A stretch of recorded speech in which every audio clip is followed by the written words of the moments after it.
Hi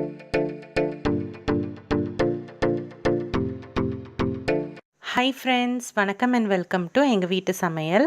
நம்ம இன்றைக்கி வந்து சிம்பிளான எக் கறி எப்படி பண்ணணுன்றது தான் பார்க்க போகிறோம்.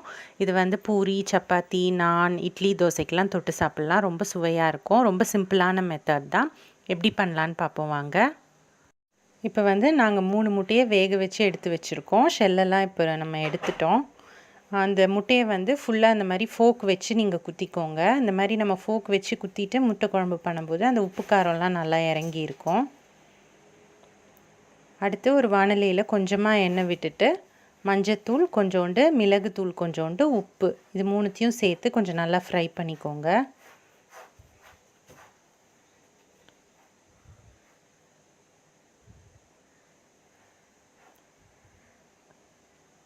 இது நல்லா ஃப்ரை பண்ணிவிட்டு நம்ம வச்சுருக்க எக்கை வந்து அதில் போட்டு நல்லா பெரட்டிக்கோங்க. இந்த மாதிரி நம்ம ஃப்ரை பண்ணிட்டோம் அப்படின்னா அந்த பெப்பர், உப்பு எல்லாம் நல்லா உள்ளே இறங்கி குழம்பு வந்து ரொம்ப டேஸ்டியாக இருக்கும். இது கொஞ்சம் நேரம் அந்த மாதிரி ஃப்ரை பண்ணி ஒரு பிளேட்டில் எடுத்து வச்சுக்கோங்க.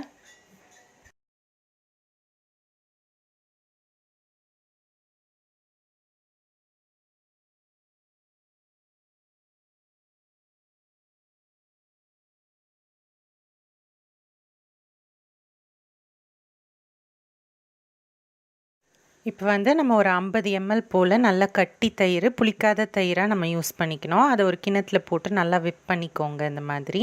அதுக்கப்புறம் 1 ஸ்பூன் போல் மிளகாத்தூள் ஆட் பண்ணிக்கலாம். 1 ஸ்பூன் போல் தனியாத்தூள் ஆட் பண்ணிக்கலாம். கொஞ்சமாக மஞ்சள் தூள், ஒரு 1/2 ஸ்பூன் போல் சீரகத்தூள், 1/2 ஸ்பூன் போல் கரம் மசாலா இது எல்லாத்தையும் ஆட் பண்ணி இதை நல்லா மிக்ஸ் பண்ணிக்கோங்க. இது வந்து நம்ம தயிர் மசாலான்னு சொல்லணும். இதை வந்து நல்லா மிக்ஸ் பண்ணி வச்சுக்கோங்க.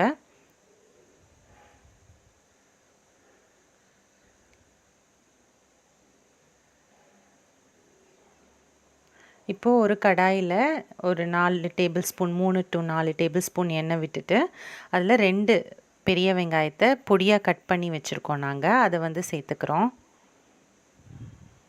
இதை வந்து நல்லா வதக்கணும். வெங்காயம் வந்து நல்லா வதங்கி வந்தால் தான் நம்மளோட கிரேவி வந்து ரொம்ப டேஸ்டியாக இருக்கும். இப்போ வந்து ஒரு பச்சை மிளகாவை பொடியாக நறுக்கி அதை நம்ம சேர்த்துக்கலாம். நெக்ஸ்ட்டு 1 ஸ்பூன் இஞ்சி பூண்டு பேஸ்ட் ஆட் பண்ணிக்கலாம். இதையும் சேர்த்து நல்லா வதக்கிக்கோங்க. அதுக்கு தேவையான அளவு உப்பு கொஞ்சமாக ஆட் பண்ணிக்கோங்க. வெங்காயம் வந்து நல்லா வதங்காமல் நம்ம வந்து தக்காளி ஆட் பண்ணிட்டோன்னா கிரேவி நல்லா இருக்காது. அதனால் நல்லா வதக்கிட்டு அதுக்கப்புறம் இப்போ நம்ம வந்து அரைச்சி விட்ட தக்காளி 2 தக்காளியை நாங்கள் அரைச்சி விட்டு அதை சேர்த்துருக்கோம். இப்போ வந்து இது நல்லா எண்ணெய் பிரிகிற வரைக்கும் நம்ம வந்து வதக்கணும். இதை அது வதங்கிறதுக்கு தேவையான அளவு கொஞ்சம் உப்பு ஆட் பண்ணிக்கலாம்.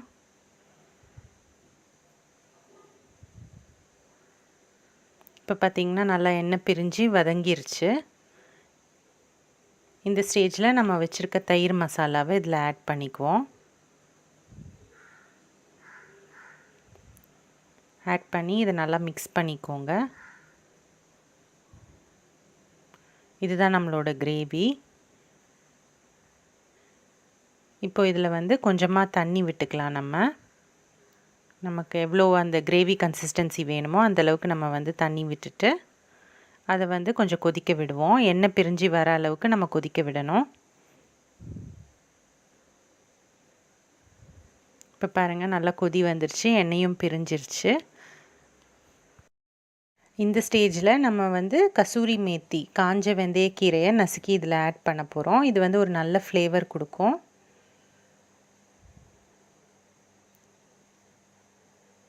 இதை ஆட் பண்ணிவிட்டு நம்ம வந்து கொஞ்சோண்டு கொத்தமல்லி தழையும் ஆட் பண்ணிக்கலாம்.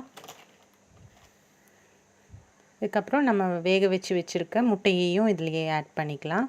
போட்டுட்டு ஒரு 2 நிமிஷம் இதை நல்லா கிளறி விடுங்க. கிளறி விட்டுட்டு அவ்வளோதான், நம்மளோட முட்டை கிரேவி வந்து சூப்பராக தயாராகிடுச்சு. இது வந்து நம்ம சப்பாத்தி, பூரி, இட்லி, தோசைக்கெலாம் வந்து தொட்டு சாப்பிட்லாம். ரைஸ்க்கு கூட சேர்த்துக்கலாம். ரொம்ப சூப்பராக இருக்கும். உங்களுக்கு வந்து ஒரு டிஃப்ரெண்ட்டான டேஸ்ட் இருக்கும். ஸோ கண்டிப்பாக ட்ரை பண்ணுங்கள். ரொம்ப ஈஸியான ப்ரொசீஜரும் கூட. ஸோ ட்ரை பண்ணிவிட்டு உங்களோட ஃபீட்பேக்கை எங்களுக்கு கமெண்ட்ஸில் போடுங்க. இந்த வீடியோ உங்களுக்கு பிடிச்சிருந்ததுன்னா லைக் பண்ணுங்கள், ஷேர் பண்ணுங்கள், சப்ஸ்கிரைப் பண்ணுங்கள். மறக்காமல் பெல் பட்டனையும் டேப் பண்ணுங்கள். அப்போ தான் எங்களோட ரெகுலர் அப்டேட்ஸ் உங்களுக்கு வந்து சேரும். தேங்க்யூ.